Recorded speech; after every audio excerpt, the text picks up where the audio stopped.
नमस्कार दोस्तों, द पाठशाला एकेडमी के ऑनलाइन पोर्टल पर आप सभी का स्वागत है। क्लास 9 का हम लोग डिस्कशन कर रहे थे नंबर सिस्टम के बारे में। हमने कुछ एक्सरसाइज सॉल्व कर लिया था। एक्सरसाइज 1.1, 1.2 नंबर सिस्टम का एक्सरसाइज 1.1, 1.2 हम लोगों ने सॉल्व कर लिया था। आज हम लोग एक्सरसाइज देखेंगे 1.3 और उस 1.3 एक्सरसाइज सॉल्व करने से पहले हम लोग थोड़ा सा कुछ कंसेप्ट देख लेते हैं कि नंबर सिस्टम में कुछ कंसेप्ट अभी बचा हुआ है, यानी कि 1.3 एक्सरसाइज सॉल्व करने से पहले कुछ कंसेप्ट के बारे में सीख लें। तो आइए कुछ कंसेप्ट सीखते हैं, कुछ कंसेप्ट जान लेते हैं। क्लास 9 मैथ, और हम लोग किस पे काम कर रहे हैं? एनसीईआरटी पैटर्न पे।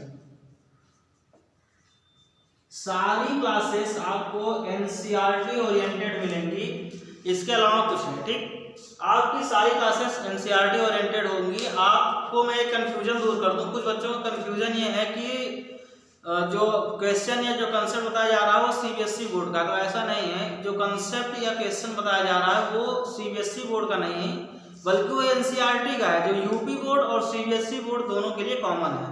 तो आपके पास जो पुरानी यूपी बोर्ड वाले बच्चों के पास पुरानी बुक होंगी, पुरानी बुक जैसे कुछ जो पुरानी बुकें आप ले लिए होंगे अपने दोस्त से, अपने रिश्तेदारों से, या बड़े भैया की बुक रखी होगी, आप उसको पढ़ने लगे होंगे, तो वो पुरानी बुक हो गई। सिलेबस अब वो नहीं रहा, अब सिलेबस आपका हो गया एनसीईआरटी पैटर्न पर। तो आप एनसीईआरटी गाइडलाइन में चलिए, आप एनसीईआरटी और नई बुक ले लीजिए, नई बुकों से आप पढ़ाई करिए। पुरानी बुकें क्वेश्चन ऐसा नहीं कि आप उस बुक को सॉल्व करेंगे तो आपको आएगा नहीं, बिल्कुल आएगा। पुरानी बुकों में और भी ज़्यादा अच्छे से दिया गया है और आप उसको और अच्छे से पढ़ सकते हैं। लेकिन जो क्वेश्चन यहाँ बताऊंगा वो क्वेश्चन आपको बुक में नहीं होगा। कंसेप्ट आपको पूरा मिलेगा, यानी कि कंसेप्ट जो बताया जाएगा वो आपको पूरा मिलेगा। तो आप पुरानी बुक भी सॉल्व कर सकते हैं, इसमें कोई समस्या नहीं। आप कंसेप्ट पढ़िए और क्वेश्चन अपने सॉल्व करिए। अगर कोई क्वेश्चन उसमें से आपको नहीं आ रहा है या क्वेश्चन में प्रॉब्लम हो रही है तो आप उस क्वेश्चन को हमारे टेलीग्राम चैनल भेजिए। टेलीग्राम चैनल हमारा है द पाठशाला एकेडमी, उस पर आप टेलीग्राम चैनल भेज सकते हैं। कमेंट सेक्शन में आप कमेंट कर सकते हैं, या तो यूट्यूब पर हमारे कुछ जो फेसबुक पेज हमारा बना हुआ, आप फेसबुक पेज पे क्वेश्चन को डाल सकते हैं, जहां से आपको सोल्यूशन मिल जाएगा। ठीक है, तो आइए हम एनसीईआरटी पैटर्न पे देखते हैं। एनसीईआरटी कुछ कंसेप्ट है उसके बारे में सीख लेते हैं। हम लोग एक्सरसाइज 1.3 पढ़ने चल रहे हैं। एक्सरसाइज 1.3 पढ़ने से पहले हम लोग देखते हैं क्या पढ़ना है। एक्सरसाइज 1.3 में हमें पढ़ना है दशमलव के बारे में। किसके बारे में पढ़ना है? दशमलव के बारे में पढ़ना है हमें। एक्सरसाइज 1.3 में दशमलव के बारे में पढ़ना है। तो दशमलव, कुछ दशमलव आपने देखा होगा, जैसे 0.5 है तो ये खत्म हो गया, आपने ऐसा लिखा हुआ देखा होगा। कुछ पॉइंट आपने ऐसा लिखा हुआ देखा होगा, एक आंटी में पढ़ता गया तो ये 0.3 वैसे लिख दिया गया। आपने देखा होगा दशमलव कुछ ऐसा भी लिखा रहा होगा। आप ये भी देखे होंगे दशमलव कुछ इस प्रकार का लिखा रहा। आप ये भी देखे होंगे दशमलव ऐसा भी कुछ लिखा रहा। तो इस टाइप के दशमलव, अर्थात ये जो संख्या लिखी हुई है इसके ऊपर ये जो एक लाइन खींच दी गई, ये क्या है? यहाँ पे एक लाइन खींच दी गई, ये क्या है? यानी कि ये लाइंस क्या है और ये दशमलव क्या है, इनके बारे में हम समझेंगे। अर्थात इस लाइंस के बारे में जानेंगे कि ये लाइन है क्या, यानी इस रेखा के बारे में जानेंगे कि ये रेखा क्या है। जो संख्या लिखी है 3.3333 ऐसी थी, या संख्या ऐसी लिखी हुई है 3.3, उसके ऊपर एक लाइन ऐसी खींच दी गई, तो ये लाइन है क्या, हम इसके बारे में सीखेंगे। यानी कि इस लाइन के बारे में सीखेंगे। आप लोग क्लास 6 में, 7 में या 8 में दशमलव के बारे में पढ़ के आए होंगे। ऐसा नहीं कि आपको दशमलव का ज्ञान नहीं है, आपको दशमलव का ज्ञान अच्छे से होगा, बिल्कुल होगा। लेकिन आप जो संख्याएं, यानी कि संख्या के ऊपर लाइन ये खींच दी गई, या संख्या ऐसे लिखी गई है उसके ऊपर ये लाइन खींच दी गई, इसका क्या मतलब है? और कुछ इस टाइप की संख्या कुछ इस टाइप की लिखी है, इसके ऊपर लाइन खींच दी गई, अर्थात लास्ट जो 2 डिजिट है उसके ऊपर 2 अंक लास्ट जो है उसके ऊपर लाइन खींच दी गई। इन सब संख्याओं का मतलब क्या है, अर्थात इस लाइंस का क्या मतलब है यहाँ पे, इसके बारे में हम थोड़ा सा चर्चा करेंगे। उसके बाद एक्सरसाइज पे आ जाएंगे। इसमें ये कंसेप्ट है, यानी दशमलव बारे में सीखना है। उसके बाद हमें इन रेखाओं के बारे में सीखना है। जैसे हम इन रेखा और कंसेप्ट बारे में सीख लेंगे, हम एक्सरसाइज तुरंत और आसानी से कर लेंगे। ठीक है, तो आइए हम सीखते हैं इन लाइंस के बारे में कि आखिर ये लाइंस हैं क्या।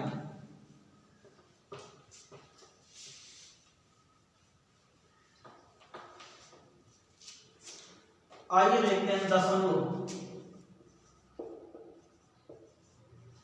देखिए दशमलव आपका दो प्रकार का होता है, यानी कि जो आपके सिलेबस में दिया गया है वो दशमलव दो प्रकार का है। एक आपको दशमलव दिया गया है शांत दशमलव, और दूसरा दिया गया है अशांत दशमलव। अब आप सोच रहे होंगे शांत और अशांत दशमलव क्या? अशांत दशमलव के ही बोलते हैं अनवसानी दशमलव, नहीं अवसानी दशमलव। क्या बोलते हैं? अवसानी दशमलव बोलते हैं। इसी को अवसानी आवर्ती दशमलव बोलते हैं, यानी कि आपके अशांत को इतने सारे नामों से जाना जाता है। शांत दशमलव, शांत दशमलव, यानी कि ऐसे कुछ इसके नाम पता चल रहा होगा, शांत है और अशांत है। जैसे घर में दो बालक होंगे, कोई एक शांत हो कोई एक अशांत हो, तो जो बालक अशांत होगा उसके बहुत सारे उपनाम हो जाते हैं, बहुत सारी उपाधियां दे दी जाती हैं, बहुत ढेर सारी उपाधियां हो जाती हैं। जो शांत होता है उस केवल शांत रहता है, उसकी केवल एक ही उपाधि होती है। शांत दशमलव जो कहने का मतलब ये है, शांत का मतलब होता है कि वह एकदम शांत है। जैसे एग्जाम्पल समझते हैं, 1/2 लिखा, 1/2 लिखा हुआ है। 1/2 का मतलब होता है एक में, किसमें? एक में दो से, एक में दो से भाग देना है। 1/2 का मतलब क्या होता है? एक में दो से भाग देना है। तो यानी कि ऐसे हमने सीखा है ऐसे भाग देना। छोटी क्लासेस में 6, 7, 8 या उससे छोटी 3rd, 4th, 5th में हमने भाग देने की भाषा इस प्रकार से कुछ सीखा है। जब हम भाग देते हैं, भाग देने वाली संख्या जब बड़ी होती है, जिसमें भाग जाता है वो संख्या छोटी होती है, तो हम एक पॉइंट का प्रयोग करते हैं। ये आपका होता है पॉइंट। इसी पॉइंट को क्या कहते हैं? दशमलव। इसी पॉइंट को क्या कहते हैं? दशमलव कहते हैं। जैसे हमने दशमलव लगाया, इस एक के बगल में हम 0 ले सकते हैं, क्योंकि दशमलव लगाते ही आप एक 0 बढ़ा सकते हैं, ये दशमलव अलाउ करता है। ठीक, जैसे आपने दशमलव लगाया 0 आपका बढ़ गया, ये आपका 1 था और कितना बन गया? 10। अब आप आसानी से इसमें भाग दे सकते हैं। आपको पता होगा 2 का पहाड़ा पढ़ेंगे, 2 1 कम 2, 2 दूना 4 होता है, 2 3 6, 2 4 8 होता है, और 2 पंचे 10, यानी कि 2 पंचे 10। 5 बार जब हम 2 को गुणा करेंगे तब कितना आ जाएगा? 10। देखिए भाग देने की प्रक्रिया क्या होती है, भाग देने का तरीका क्या होता है? जो संख्या जिसमें हम भाग दे रहे हैं ना, वह तो या तो उतनी संख्या आ जाए या उससे छोटी आ जाए, लेकिन उससे बड़ी ना। अब देखिए 2 पंचे 10, 10 आ गया, 10 के बराबर है। अगर हम ये कहते हैं 2 × 6 यानी कि 12, 2 × 12, और हम इसके नीचे 12 लिख दें, क्या 10 में से हम 12 घटा सकते हैं? नहीं घटा सकते। अर्थात इस संख्या से हमें बड़ा नहीं लेना है, इस संख्या के बराबर या तो इस संख्या के छोटा। अब देखिए 8, अगर 2 चौका, आप बोलेंगे सर फिर 8 ले लेते हैं, 10 से छोटा है, 8 तो ले लेंगे, फिर 2 शेष बच जाएगा।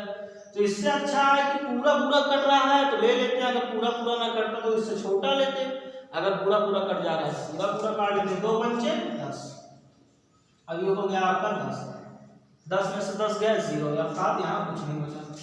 अब ये आपका कितना आ गया? 0.5। कितना आ गया? 0.5, यानी कि 1/2 लिखा था, हमने 2 को ऐसे भाग दिया और ये आया कितना? 0.5। कितना आ गया? 0.5 आ गया, अर्थात 1/2 का आंसर कितना आया? 0.5। अब आप देख रहे होंगे 0.5 लिखा हुआ है, यानी कि एक हमारा 1/2 था, ये भिन्न था। इस भिन्न को हमने किसमें परिवर्तित कर दिया? भिन्न को किसमें परिवर्तित किया? दशमलव में। किसमें? दशमलव में परिवर्तित कर दिया। किसे परिवर्तित कर दिया? दशमलव परिवर्तित कर दिया। अर्थात भिन्न जो था उसको हमने क्या कर दिया? दशमलव में परिवर्तित कर दिया। 1/2 जो भिन्न है, इसको जब दशमलव में परिवर्तित किए तो कितना हो गया? 0.5 हो गया। ठीक, कितना हो गया? 0.5। अब एक संख्या कोई और लेते हैं, जैसे हम ले लेते हैं 1/3। हम कुछ सीख रहे हैं, यानी कि दशमलव शांत कब होगा, अशांत कब होगा, इसके बारे में सीख रहे हैं, इसलिए हमें उदाहरण कुछ लेना पड़ेगा। पहला उदाहरण हमने लिया था कितना? 1/2। दूसरा उदाहरण हम ले रहे हैं 1/3। दूसरा उदाहरण क्या ले रहे हैं? 1/3। अब देखिए 1/3 का मतलब हो गया 3 से 1 में क्या करना है, भाग देना। किस में भाग देना है, 1 में, और किससे, 3 से। तो यहाँ लिख लीजिए भैया 3 से क्या करना है, 1 में भाग देना है। तो आप ये बताइए 3 1 से बड़ा है कि छोटा है, 3 1 से बड़ा है कि छोटा है, 3 1 से बड़ा है, अर्थात 1 3 से क्या है, छोटा है। जब 1 3 से छोटा है तो आप ये बताइए कभी ऐसा हो सकता है कि बड़ा वाला छोटे वाले से भाग चला जाएगा, अर्थात बड़े वाले से छोटे वाले भाग नहीं जाएगा। इस छोटे वाले को आप बड़ा बनाएं या तो इसके बराबर बनाएं। तो इसके लिए तरीका एक आया क्या, दशमलव।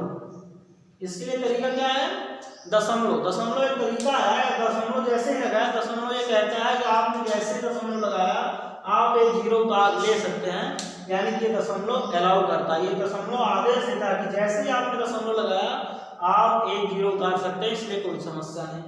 ठीक है, अब पहाड़ा पढ़ेंगे हम किसका, 3 का, कि 10 से ज्यादा ना हो, 10 के बराबर हो या 10 से कम हो। तो 3 एकम 3, 3 दूना 6, 3 त्रिका 9 और 3 चौक 12। आप इन्हीं में से किसी एक संख्या गुणा कर लेंगे जहां भाग जाएगा। आप ये बात है 6 ले नहीं सकते क्योंकि बहुत कम है, 3 त्रिकाई 9, 10 से 1 कम है, और 3 चौक 12, 10 से 2 कम है, अर्थात 9 और 10 के बीच में कोई संख्या लेनी थी। अब 9 और 10 के बीच में ऐसी कोई संख्या नहीं है, तो हम 3 गुणे 3 बराबर 9, अर्थात 3 त्रिकाई 9, अर्थात इसको 3 बार लेके जाएंगे। तो 3 त्रिकाई 9, आपको पता है 10 में से 9 गया 1, 10 में से 9 गया 1, फिर से 1 आ गया। अब दशमलव लगा है तो आप 0 फिर उतार सकते हैं, तो ये आपको हो गया 0। फिर आपने पहाड़ा पढ़ा 3 त्रिकाई 9, आप देख रहे हैं 10 में से 9 गया 1, फिर से 1 आ गया, आप दशमलव लगा फिर आप 0 ले सकते हैं। आपने फिर से 0 ले लिया, फिर 10 हुआ, फिर आप 3 बार ही ले गए क्योंकि 10 ही है, 3 त्रिकाई 9, 10 में से 9 गया 1, फिर से 1 आ गया। अर्थात इसका कहने मतलब आप देख रहे हैं, आपको कुछ आइडिया लग रहा है।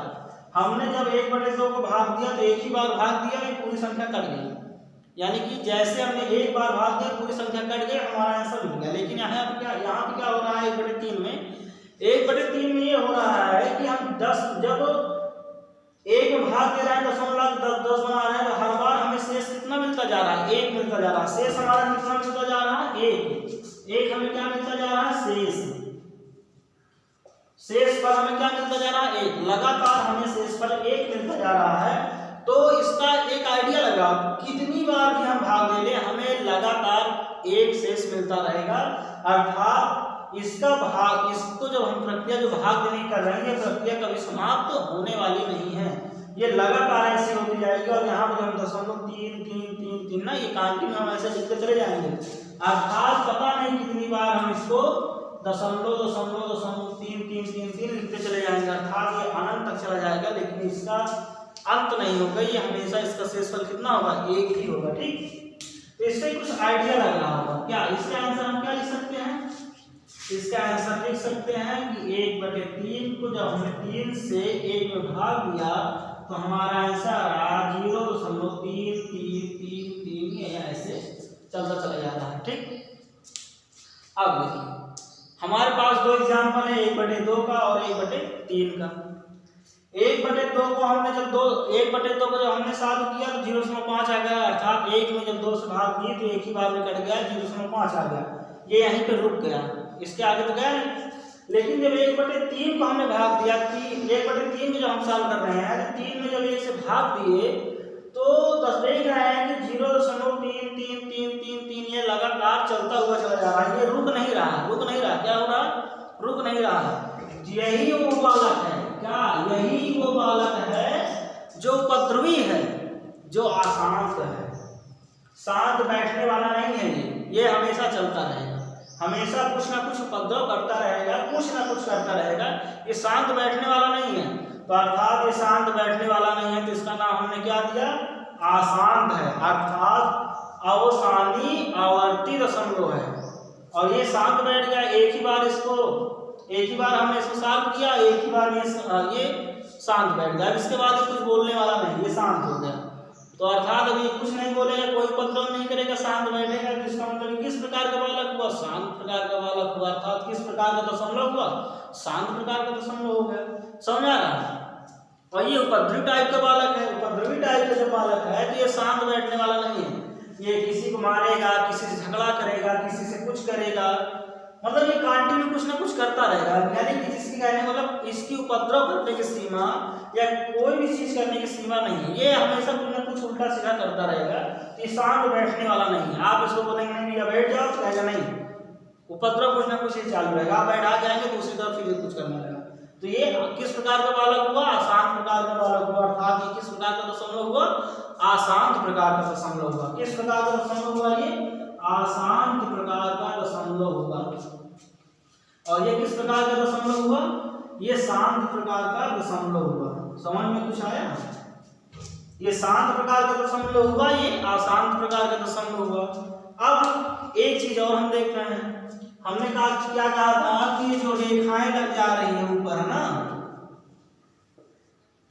जो रेखाएं लग जा रही है ऊपर, इसके बारे में सीख रहे हैं।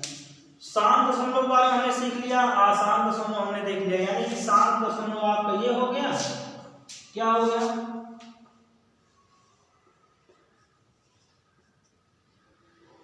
शांत दशमलव आपका ये हो गया और आसान दशमलव आपका ये हो गया और शांत दशमलव आपका ये हो गया। ये शांत दशमलव उदाहरण हो गया 1/2 और आसान दशमलव उदाहरण हो गया 1/3। तो आप ये कह सकते हैं कि शांत दशमलव वह दशमलव है जिसका शेषफल 0 हो जा रहा है। देखिए यहाँ पे शेषफल कितना हो गया था? 0।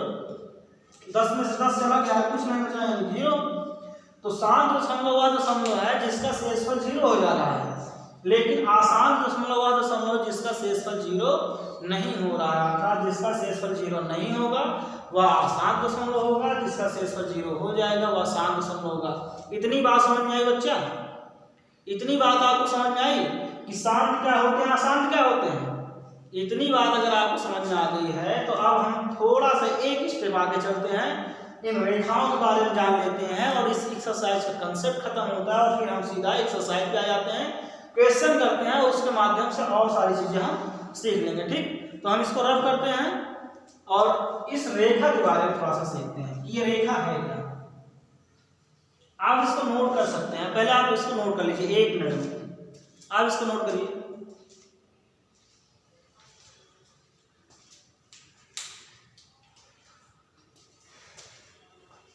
नोट कर लिए होंगे तो शांत दशमलव आसान दशमलव क्या होता है आपको समझ में आया होगा?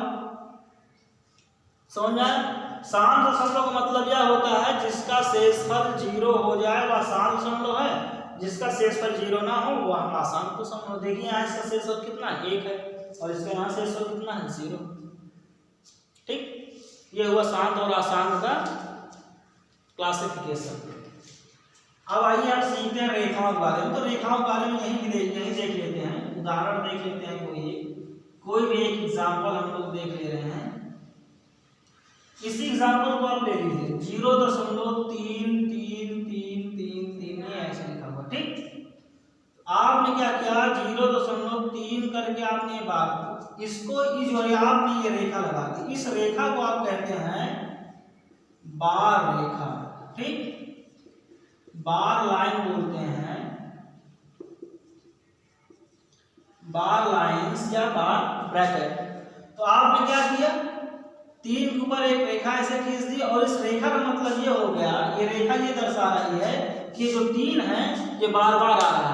ये रेखा क्या दर्शा रही है कि जो 3 है बार बार आ रहा है। और इस रेखा का प्रयोग हमने किया क्यों?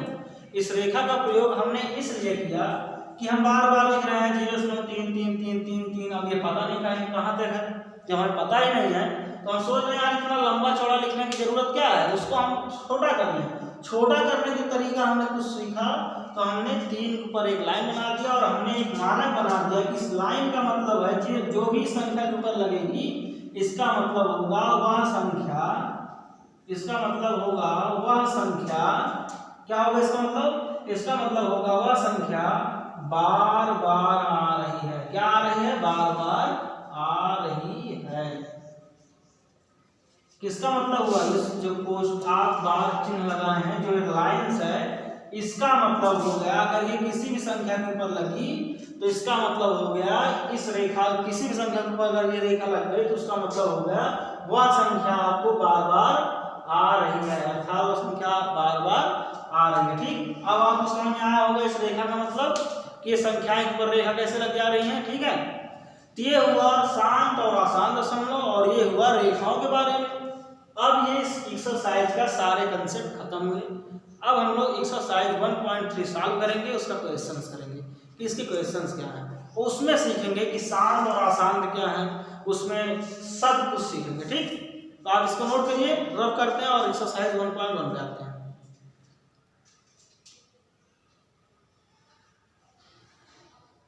नोट हो गया होगा, उम्मीद करते हैं नोट हो गया होगा। तो मैं इसको रब कर रहा हूं, ठीक।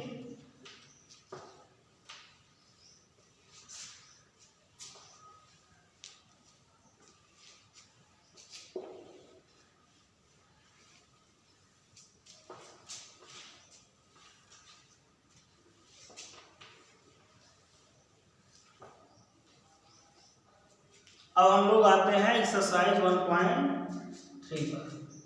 किस पे? एक्सरसाइज 1.3। कौन सी एक्सरसाइज? एक्सरसाइज 1.3। अब देखते हैं क्वेश्चन क्या कह रहा है। क्वेश्चन ये कह रहा है, पहला, निम्नलिखित भिन्नों को दशमलव रूप में लिखिए और बताइए कि प्रत्येक का दशमलव प्रसार किस प्रकार का है। यानी कि पहला क्वेश्चन ये कह रहा है कि निम्नलिखित जो भिन्न है उसको आप दशमलव में लिखिए, दशमलव में लिखिए, और फिर आप उसको ये बताइए किस प्रकार का दशमलव है, अर्थात शांत दशमलव है या अशांत दशमलव, हमें ये बताना है। तो आइए क्वेश्चन सॉल्व करके देखते हैं कौन शांत है कौन अशांत है। पहले का पहला क्वेश्चन, पहले का पहला, यानी कि पहले में क्वेश्चन नंबर 1 में हमें 6 पार्ट दिए गए हैं, 6 अलग अलग भाग दिए गए हैं। तो पहले का पहला देखते हैं। पहले का पहला लिखा हुआ है 36/100।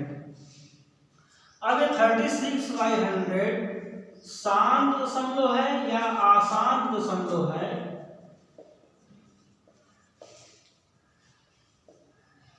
हमें ये चेक करना है। क्या चेक करना है? पहले में जो भिन्न दी गई हमें इसको किस में चेंज करना है? दशमलव में। किस में चेंज करना है भैया? दशमलव में। दशमलव में हमें चेंज करना है। जब दशमलव में चेंज हो जाए फिर हमें ये बताना है कि यह संख्या शांत है कि अशांत दशमलव है। यानी कि 36/100 यानी कि 36/100 ये जो लिखा हुआ भिन्न, इसको हमें पहले दशमलव में बदलना है। दशमलव में बदल लेने के बाद फिर हमें ये बताना है कि यह शांत दशमलव है या अशांत दशमलव है। तो आसान तरीका है, मैंने बताया कि जो भी संख्या दी गई हो भिन्न, हर को अंश में भाग देना होता है। यानी 36/100 लिखा है, यानी 100 से 36 में क्या देना है? भाग देना है। जब 100 से 36 में भाग देना तो किसमें बदल जाएगा? दशमलव में बदल जाएगा। जब दशमलव बदल जाएगा तो शांत और अशांत दशमलव हम लोग बता लेंगे, क्योंकि हम लोगों ने अभी जस्ट पढ़ा। शांत दशमलव वह दशमलव होगा जिसका शेषफल 0 हो जाएगा, और अशांत दशमलव वह दशमलव होगा जिसका शेषफल 0 नहीं होगा। ठीक, सिंपल सी बात। तो आइए इसको हम सॉल्व करते हैं।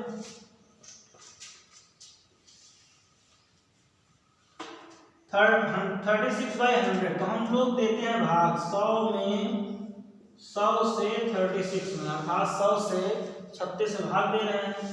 अब आप देख रहे हैं ये 100 है, ये 36 है, बहुत कम है, भाग नहीं जाएगा। भाग नहीं जाएगा तो हमने लगा लिया क्या? दशमलव। क्या लगाया? दशमलव। जैसे हमने दशमलव लगाया, दशमलव बोल रहा है, जैसे आप दशमलव लगाए आप तुरंत 3 जो 36 लिखा है उसके बगल में आप एक 0 ले लीजिए। तुरंत हमने क्या ले लिया? एक 0 ले लिया। भैया जब दशमलव लगाने के बाद कह ही रहा है कि आप एक 0 ले लीजिए, तो हमें 0 लेने में क्या समस्या है? बिल्कुल ले लेंगे भैया। अब ये हो गया 360, 100 से बड़ा हो गया कि नहीं हो गया? अब 100 का हम पहाड़ा पढ़ेंगे। 100 एकम 100, 100 को 2 से बड़ा करेंगे 200, 100 त्रिक का 300 और 100 चौको 400। अब आप देखिए 360 किस में आ रहा है? 300 से बड़ा है और 400 से छोटा है। अब आप सोच रहे हैं सर ये तो 100 है, पता इसके स्थान में कोई बड़ा संख्या आ गई और बड़ी संख्या आ गई, तब हम कैसे सॉल्व करेंगे? तब सॉल्व करने का तरीका आप ये खोजिएगा, मैं बताऊंगा कैसे आप सॉल्व करेंगे। पहले हम इसको सॉल्व कर लेते हैं, उसके बाद जब बहुत ज़्यादा बड़ी संख्या आ जाएगी तो हम उसको पहले छोटा करेंगे, और कैसे छोटा करेंगे मैं उसको अभी बताऊंगा। पहले हम ऐसे सॉल्व कर लेते हैं। 100 में हमें 36 से भाग देना था, हमें 36 से भाग नहीं जा रहा था, तो हमने दशमलव लगाया। दशमलव लगाने के बाद 0 बढ़ाया, ये हो गया 360। अब 100 से हमें भाग देना किसमें? 360 में। 100 का हमने पहाड़ा पढ़ा, अब ये 360 से छोटा हो, 360 से, हाँ 360 से छोटा हो या 360 के बराबर हो, कभी 100 से भाग जाएगा। अब 360 से बड़ा नहीं होना चाहिए, तो हमें देगा 100 एक कम 100, 100 गुना 200, 100 का 300, 100 चौको 400। 200 तो बहुत छोटा हो गया, 300 या उसके नजदीक 400 है। तो 300 और 400 के बीच में ही क्या है, इसी 300 और 400 के बीच में, इसी 300 और 400 के बीच में क्या है, 360 है। तो हम 300 लें या 400 लें, 400 हम ले नहीं सकते। क्यों नहीं ले सकते? 400 हम नहीं ले सकते, इसलिए नहीं ले सकते क्योंकि 360 लिखा हुआ और 360 में से 400 माइनस नहीं होगा, अर्थात 360 में से 400 नहीं घट पाएगा, इसलिए हम 400 ले नहीं सकते। हमारे पास एक ऑप्शन बचा क्या, 300। 200 आप बोलेंगे सर 200 भी ले लें, 200 भी हम नहीं ले सकते क्योंकि बहुत छोटा है, 200 बहुत छोटा है, इसलिए हम 200 भी नहीं लेंगे क्योंकि 200 बहुत छोटा हो जाएगा, फिर हमको गुणा भाग ज्यादा लंबा करना पड़ जाएगा। तो यानी कि ऐसी संख्या लेते हैं जो थोड़ा बहुत छोटी हो, एकदम बहुत ज्यादा छोटी हो उसको नहीं लेते हैं, क्योंकि बहुत ज्यादा छोटी हो जाएगी तो ज्यादा गुणा भाग हो जाएगा, लंबा हो जाएगा। तो 200 भी नहीं ले सकते, क्यों? क्योंकि बहुत छोटा है। 400 नहीं ले सकते, क्यों? 400 इसलिए नहीं ले सकते क्योंकि बहुत बड़ा है। तो लेंगे क्या, 300। 300 उससे छोटा तो है लेकिन उसके लगभग पास है ना, तो हम ले लेंगे 300, यानी कि यहाँ गया कितनी बार, 3 बार। 100 3 का 300 हमने लिखा 300। 0 में से 0 गया 0, 6 में से 0 गया 6, 3 में से 3 गया कुछ नहीं, यानी कि 0। कितना बचा, 60। कितना बच गया, 360 में से हमने 300 घटाया तो कितना बचा, 60 बचा। दशमलव लगा है तो एक 0 उतार सकते हैं क्योंकि ये दशमलव खुद कह रहा है, दशमलव खुद ये कहता है कि दशमलव लगा तो आप 0 उतार लीजिए, ये हो गया 600। अब 400 100 का पहाड़ा हमें कितने तक पढ़ा था, 4 तक। अब पहाड़ा आप आगे भी पढ़िए 5 का, 100 गुणे 5 बराबर 500, यानी 100 पंचे 500।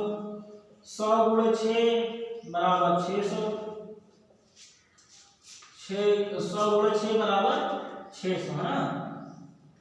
100 गुणे 6 बराबर 100 बराबर 600, अर्थात अब देख रहे हैं हमें 100 से भाग देना है, 600 से कम ना हो और 600 से कम हो या 600 बराबर हो, 600 से ज्यादा ना हो। अब देख रहे हैं हम गुणा भाग किए, 100 गुणे 6 जब किए तो सीधा 600 आ गया, अर्थात पूरा पूरा क्या हो गया, कट गया।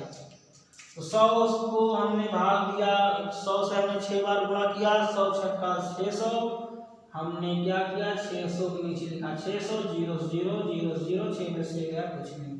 शेषफल कितना आ गया यहाँ, शेषफल आ गया 0। ये जो कैंसिल लिखा हुआ है ना, इसको आप लिख लीजिए शेषफल 0। 600 में से 600 चला गया, शेषफल कितना बचा, 0।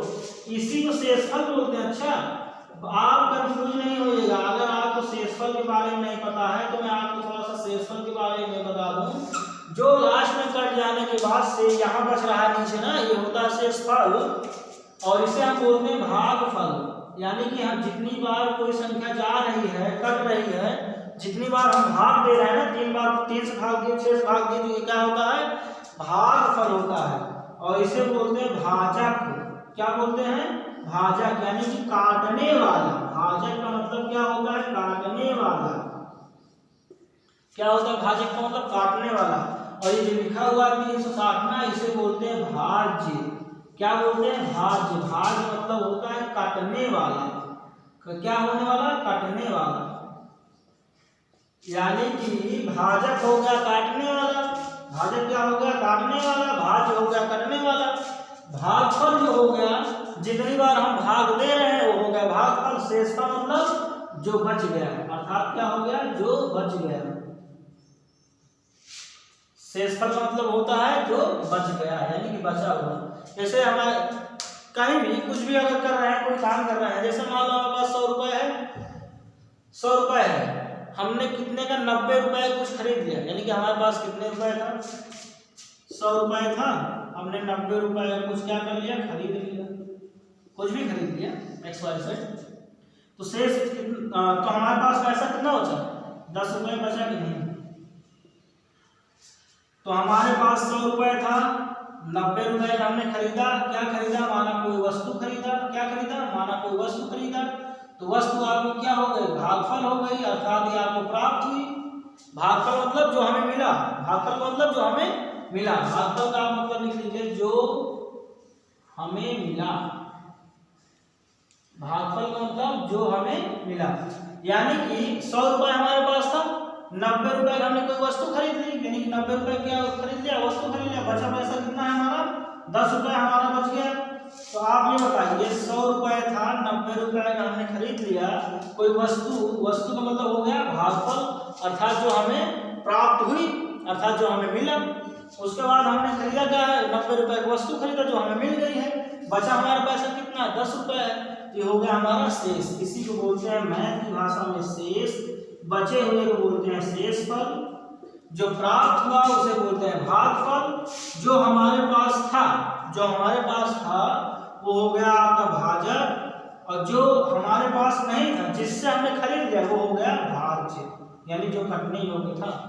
यानी 90 रुपए की जो वस्तु खरीदा वो 90 रुपए कटने योग्य था, अर्थात 90 रुपए देंगे तो वो वस्तु हमारी होगी। ठीक, ये भागफल, भाजक और शेषफल की कहानी है ना। तो थोड़ा बहुत हम लोग अच्छे से एग्जाम्पल लेके पढ़ाई करेंगे, भले ही एक ही क्वेश्चन कर पाए एक दिन में, एक लेक्चर में, लेकिन पढ़ेंगे बहुत अच्छे से कि सारी चीजें एकदम दिमाग में बैठ जाए, है ना।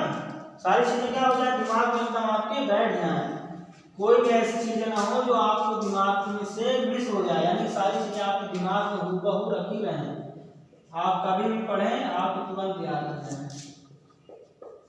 इतना अच्छे से हम लोग प्रैक्टिस कर लेंगे।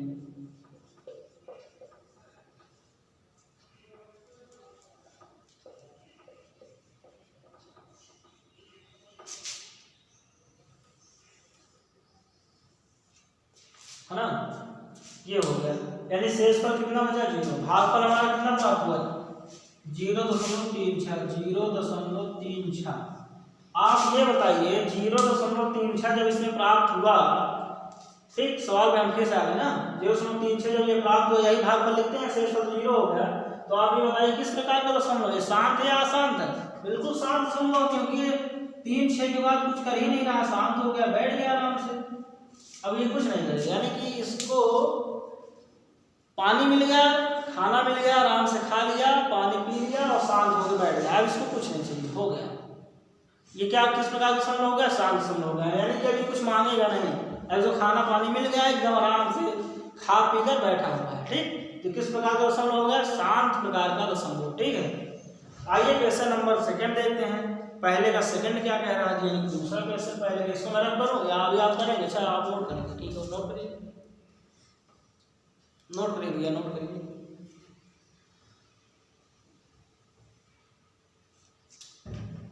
नोट हो गया होगा ना। आइए इसको रफ कर रहे हैं, फिर से नया क्वेश्चन लेते हैं, पहले का दूसरा।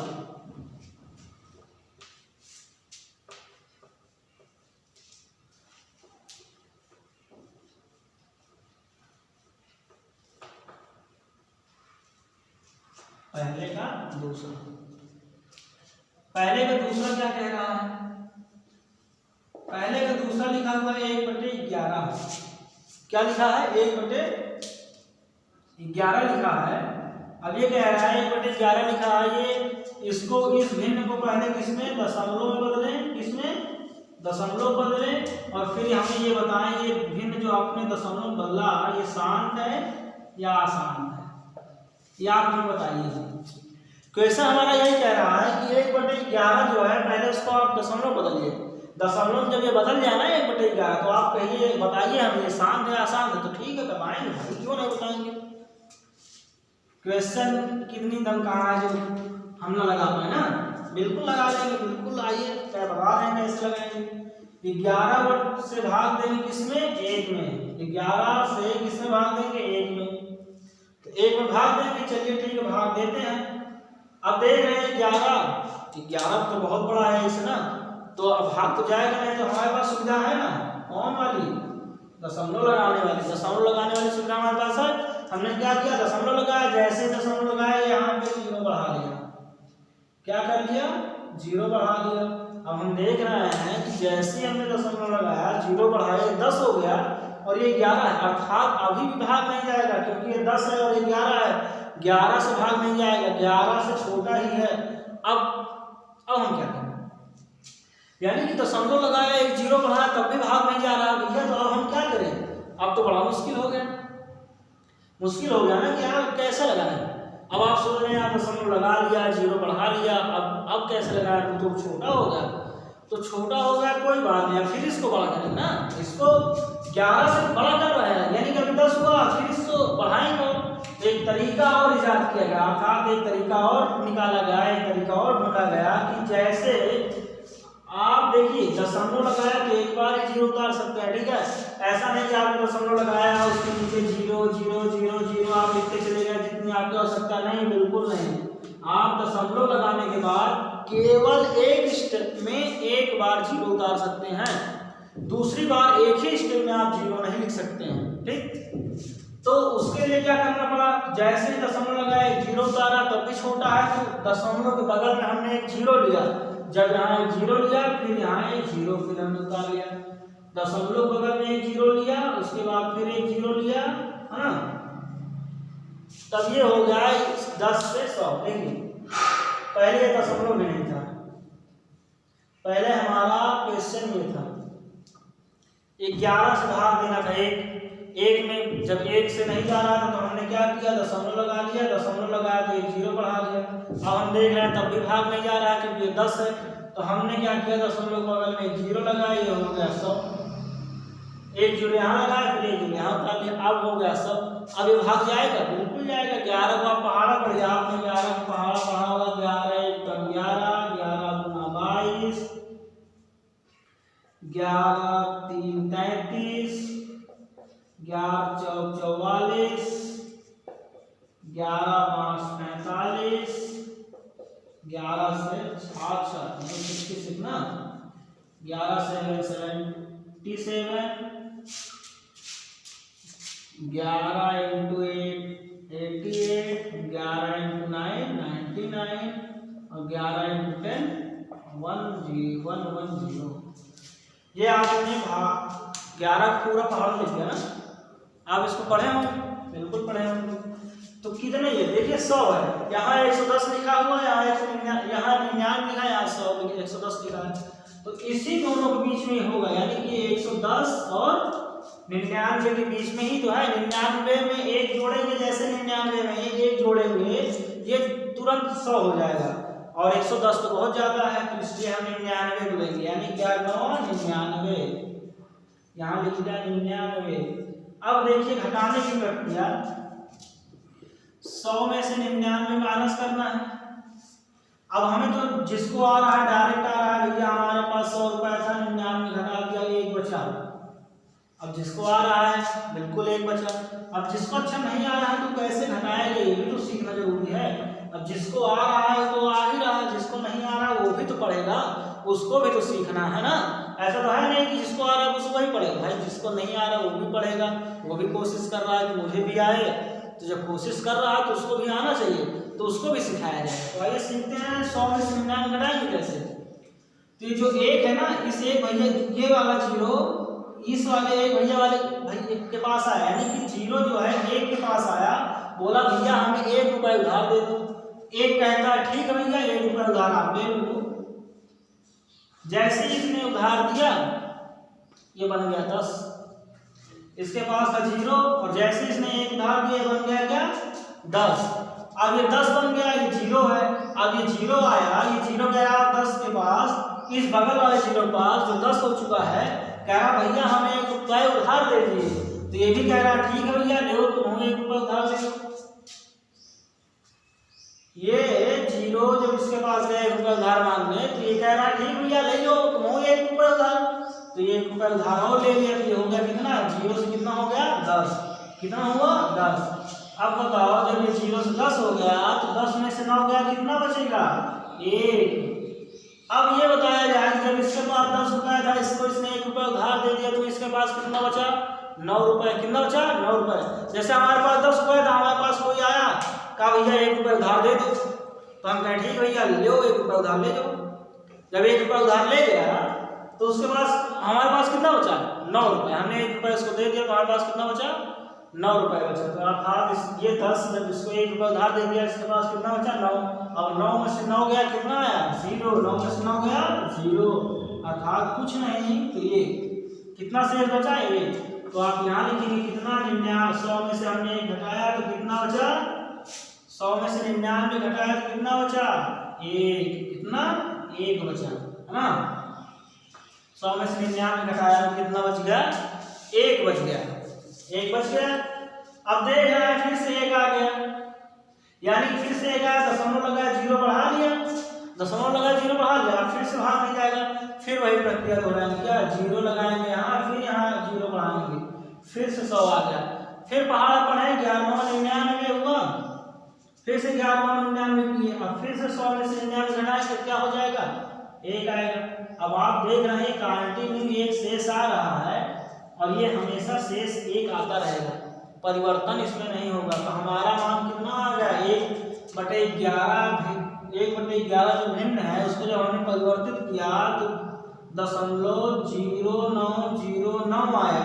तो इसी प्रकार से कंटिन्यू बढ़ता चला जाएगा, 0.9090909, यानी कि कौन बार बार आ रहा है? 0.9090909 बार बार आएगा। जब 0.9 बार बार आएगा तो इसको हम कम करने के लिए 0.0909 को बार बार ना आए, इसको कम करने के लिए हमने क्या कर दिया? 0.09 के ऊपर एक लाइन खींच दी, जिसे हमने कहा बार रेखा। हमने जब एक लाइन खींच दी 0.9 के ऊपर तो कितना हो गया? 0.09 के ऊपर बार। अब ये हमारा क्या हो गया? आंसर। क्या होगा भैया? ये हमारा आंसर हो गया। ठीक, कितना हमारा आंसर होगा। ऐसे भाग दिए और यहाँ हमारा क्या आ गया? आंसर। आप आंसर इसको भी लिख सकते हैं, कोई दिक्कत नहीं है। आंसर आप इसको भी लिखेंगे तो गलत नहीं होगा, ठीक है। अगर कोई ये कह दे ये आंसर गलत है तो ये आंसर आपका गलत नहीं है, बिल्कुल ये सही है। इसका लिखने का तरीका ये है कि बार बार 0.90909 आ रहा है, इसलिए हम बार बार 0.909 ना लिखें, उसके लिए हमने 0.9 के ऊपर एक बार लाइन खींच दिया, अर्थात एक रेखा खींच दी, जिससे 0.9 का ये शो करने लगा, ये बताने लगा कि 0.9 बार बार आ रहा है। ठीक, समझ आई बात? आप इसको नोट करिए।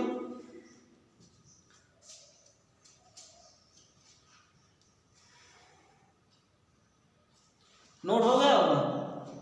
चलिए नोट करिए, एक क्वेश्चन और करते हैं।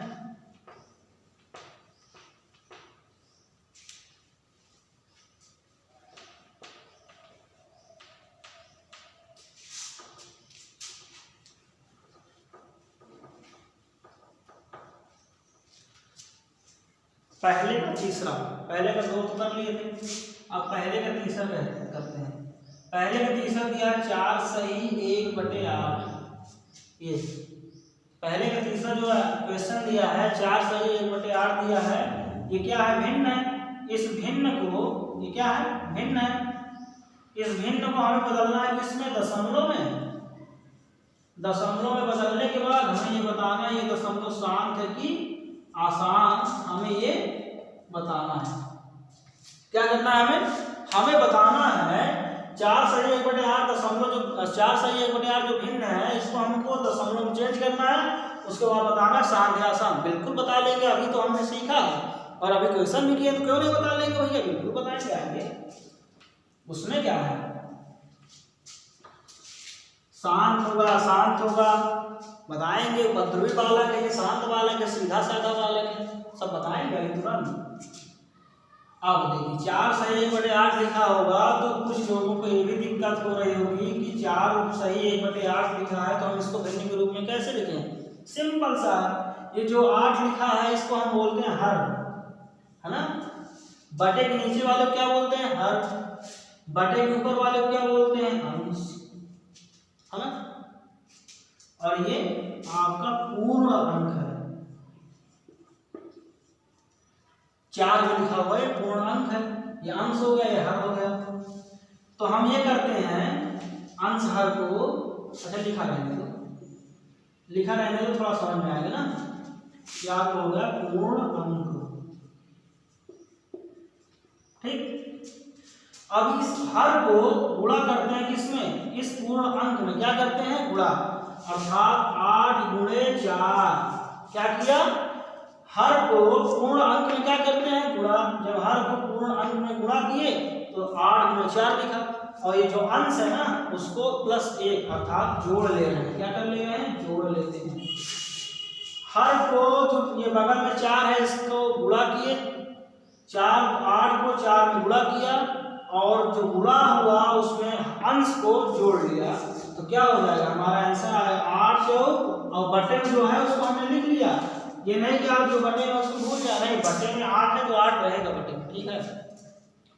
8 को 4 से गुणा किया और उसके बाद गुणा करने के बाद अंश को जोड़ लिया, बटे में जो 8 लिखा हुआ तो उसको फिर लिख लिया। अब देखिए 8 चौक कितना होता है, 8 चौक 32, 32 प्लस 1 बटे 8, 32 प्लस 1 बटे 8, 32 में 1 जोड़ दिया कितना, 33 बटे 8। ये कितना हो जाएगा, 32 प्लस 1 बटे 8 बराबर 33 बटे 8, 33 बटे 8 हो गया। अब इस भिन्न को हमें दशमलव में बदलना है, 33 बटे 8 को दशमलव में बदलना है और उसके बाद हमें बताना है या शांत दशमलव है या अशांत दशमलव है, ठीक। तो आइए क्वेश्चन सॉल्व करते हैं, बताते हैं। इसको तो आप नोट कर लिए होंगे, नोट कर लीजिए, नहीं नोट किया तो वीडियो बीच में रोक के आप इसको जरूर नोट कर लीजिए। एक रफ कार्य है, इस रफ कार्य को आप नोट करेंगे ना, जब नोट बनाते हुए चलेंगे, नोट्स आप बनती हुई चलेगी तो आप कभी भी जब पीछे पलटेंगे तो आपको तुरंत याद आ जाएगा, अच्छा 4 से 1 बटे 8 लिखा था तो 33 बटे 8 कैसे हो गया, 32 प्लस 1 बटे 8 कैसे हो गया। जैसे आप नोट्स खोलेंगे अगर ये आपने बनाया है तो आप तुरंत समझ में, अच्छा ये अंश था, ये हर, ये अंश था, ये हर था, ये पूरा अंक था, इसका ऐसे गुणा किया, इसमें ऐसे जोड़े तब ये आया, है ना, तो आपको समझ में आ जाएगा, ठीक।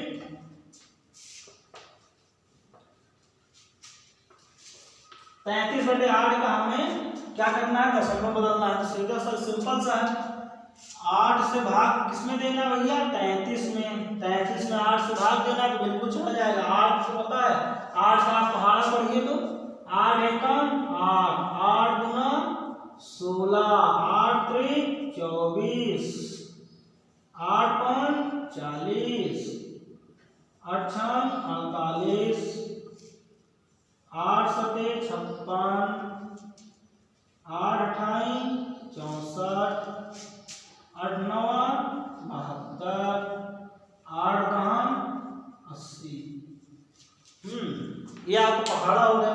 मुझे लग रहा है सही लिख गया है, सही लिखा है, हाँ लग तो रहा सही लिख गया है। अच्छा, मतलब गुरुजी को पहाड़ा आता है, लगता है गुरुजी भूल गए थे, हमें लगता है गुरुजी पहाड़ नहीं आ रहा, नहीं गुरुजी पहाड़ा आ रहा है, ऐसा लग रहा है। सही लिखा ना आप लोग, देखिए सही लिखा, बोलिए हाँ सही लिखा, लिखा सही। तो ठीक है, 8 में 8 से भाग देना किसमें, 33 में, तो आप देखिए कितना, 8 से 24 तो ले नहीं सकते। देखिए गुरुजी पहाड़ा कहाँ आता है भैया, बीच में 4 तो गायब ही हो गया ना, 8 चौक 32, 8 चौक कितना होता है 32, तो गुरुजी लिखे नहीं, आप कह रहे हैं हाँ हाँ गुरुजी पहाड़ा सही लिखा, कहाँ लिखा सही, 8 × 4 बराबर 32, 8 चौक 32, 8 × 24 तो आप लेंगे नहीं क्योंकि 32 से 33 से बहुत छोटा है, और 40 आप नहीं लेंगे, 40 इसलिए आप नहीं लेंगे क्योंकि 40 बहुत बड़ा है, आप 24 इसलिए नहीं लेंगे कि बहुत छोटा है, तो 8 चौक क्या लेंगे 32, 32 जो है 33 से केवल 1 कम है, इसलिए आप लेंगे 8 चौक 32, क्या लेंगे 8 चौक 32। 8 का पहाड़ा आप 4 बार पढ़िए, कितनी बार पढ़िए 4 बार। आप एक तरीका हो, 8 का पहाड़ा आप ऐसा पढ़िए 33 से ज्यादा ना हो, भले ही कम रहे, तो 8 एकम 8, 9 16, 8 3 24, 8 चौक 32, तो आपने 4 बार पढ़ा तो 8 चौक 32, 8 पंच 40 करेंगे तो ज्यादा हो जाएगा, तो 8 चौक 32 से रुकना है आपको, 8 चौक 32 हो गया, तो 33 के नीचे हमने लिख लिया 32, यहाँ ऊपर लिखा 4, अब यहाँ 3 में से 1 गया, 3 में से 2 गया, 1, 3 में से 3 गया, 0, अर्थात इसमें यहाँ कुछ नहीं, 1 बचा। अब आप 8 में 8 से जब भाग देंगे 1 में तो जाएगा नहीं, तो आपको पता है आप दशमलव लगाएंगे, दशमलव जैसे आपने लगाया 0 बढ़ाया, आपने जैसे 0 बढ़ाया 1 का 10 हो गया, अब आप भाग आराम से चला जाएगा 8 से, तो आप देख रहे हैं 8 एकम 8, 8 दूना 16, यानी कि 10 से ज्यादा हो जा रहा है, और एक बार ले जा रहे हैं तो 10 से कम है, तो ठीक है, कम है सही है चलेगा, लेकिन ज्यादा नहीं चलेगा। तो 8 एकम 8, 10 में से 8 गया 2, 10 में से 8 गया 2। अब बताइए 2 ये हो गया, दशमलव लगा है तो आप 0 बढ़ा सकते हैं, आपने 0 बढ़ा लिया, आपने क्या किया 0 बढ़ा लिया, फिर से आप पहाड़ा बढ़ेंगे, 8 एकम 8, 8 गुना 16, 8 त्रिक 24, 24, 8 त्रिक 24 आपने किया, 20 से ज्यादा होगा तो ना बाबा ना, 20 से ज्यादा नहीं जाना है, 20 के अंदर रहना है, तो 8 दूना 16 अर्थात 2 बार ही ले जाएंगे। कितनी बार? 2 बार ले जाएंगे। तो 8 दूना 16, 20 में से 16 जाएगा तो कितना बचेगा? 4। 20 में से 16 जब घटाएंगे तो कितना बचेगा? 4। और 8 में से आप भाग देंगे 4 में तो जाएगा नहीं, तो आप दशमलव लगा 0 आप डाल लीजिए। दशमलव लगा 0 का दे। देखिए दशमलव अगर लगाए हैं तो आप 0 यहाँ एक बार बढ़ाएंगे, अगर फिर से आपको यहीं 0 बढ़ाना हो तो आप 0 नहीं बढ़ाएंगे, तब आपको 0 यहाँ लगाना पड़ेगा। ठीक, 0 यहाँ पड़ गया। फिर अब पहाड़ पड़ गया 8 एकम 8 2 16 8 3 24 8 4 32 8 5 40, पूरा चला जाएगा ना, पूरा कट गया। 8 5 40, 40 में से 40 गया 0, तो आपका आंसर कितना आ गया? 4.125। कितना भैया? 33/8 को जब हमने सॉल्व किया तो आया 4.125। तो आप ये बताइए कि ये शांत दशमलव है या आसान दशमलव है? 1 2 5 के बाद का कोई शेषफल 0, शेषफल कुछ आया बचा नहीं, शेषफल 0 होगा। जिसका शेषफल 0 होगा कैसा दशमलव? शांत। तो आप लिखेंगे किस प्रकार का दशमलव है? शांत दशमलव। किस प्रकार का दशमलव है? शांत दशमलव है। ठीक, यानी कि पहले एक्सरसाइज का हमने 3 क्वेश्चन, पहले का 1.3 एक्सरसाइज का हमने 3 क्वेश्चन सॉल्व कर लिया है। पहले का 1 और 2 और 3। अब इसके आगे का शेष हम सॉल्व करेंगे नेक्स्ट लेक्चर में। ठीक, आज यहीं तक। ठीक है, धन्यवाद क्लास।